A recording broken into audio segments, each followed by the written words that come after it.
Morning, boys and girls. This is Linda. First of all, I want to tell you how much I miss seeing you guys at the library, and I can't wait till the library opens so we can see each other again. In the meantime, I'm going to be bringing you a weekly story time, and it's going to be called Famous People. We got in a wonderful collection of biographies. The series is called Little People, Big Dreams. And a biography is just a story about famous people. And each week I'll be doing a different one. This week we're going to do one on Ada Lovelace. I want to tell you a secret. Don't tell anybody.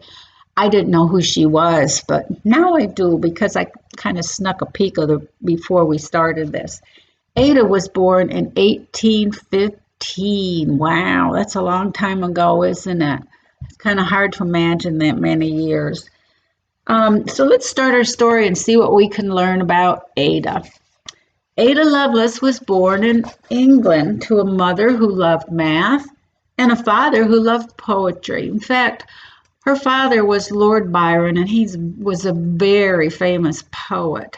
You'll learn about him the farther you get into school if you already haven't heard about him. But here they are, okay?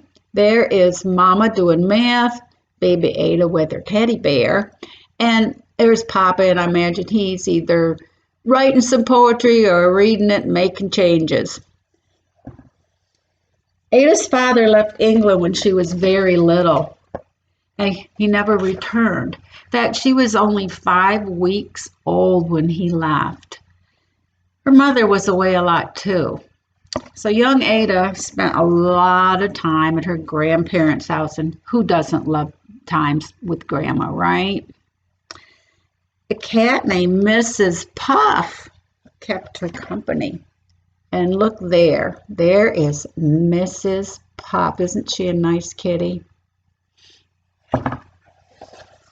Left alone, Ada's imagination took flight, and I can just imagine that. I mean, we're alone a lot now, aren't we? And we think about all kinds of things.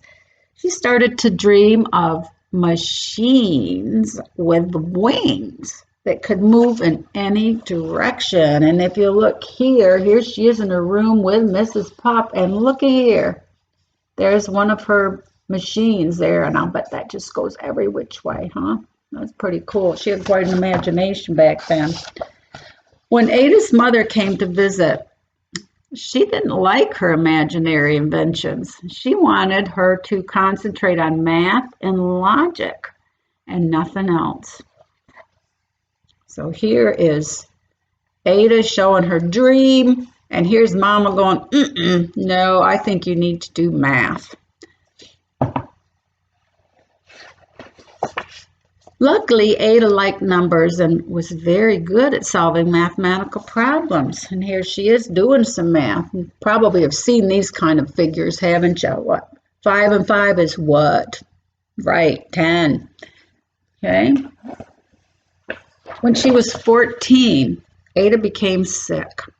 She had to spend a lot of time resting in bed, but she kept studying, inventing, and dreaming. And here she is, and look who's keeping her company, Mrs. Puff. Oh, and that was my cat, you might have heard. After 3 long years, Ada got better. She went to London and was introduced to a famous mathematician named Charles Babbage. Now, him I've heard of. Here you go, and that's, Mrs. Puff still. And here's Charles right here in the corner.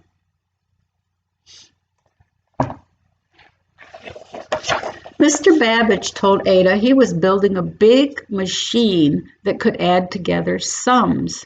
It was called a calculator. Now, we know what calculators are, don't we? We use them. They're small, aren't they? You can hold some of them in your hand, or they're even on your phone or on your computers. But look at this one. Look how big that calculator was. Wow, huh? Can you imagine hauling that around so you could add up your numbers? I can't.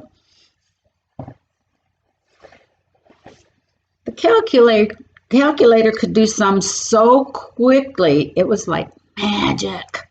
Most people couldn't understand how it worked, but Ada, she was fascinating.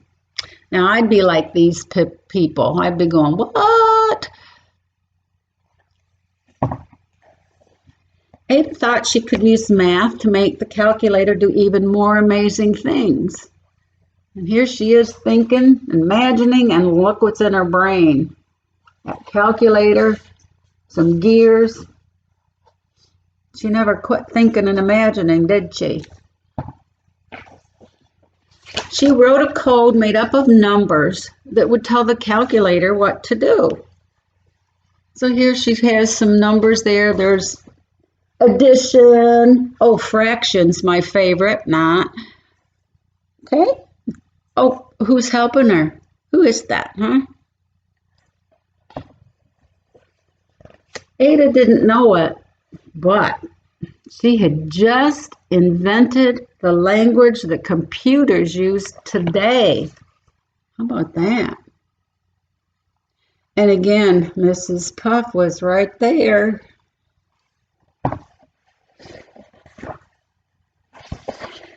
Little Ada, who loved both numbers and poetry, had become the world's first computer programmer.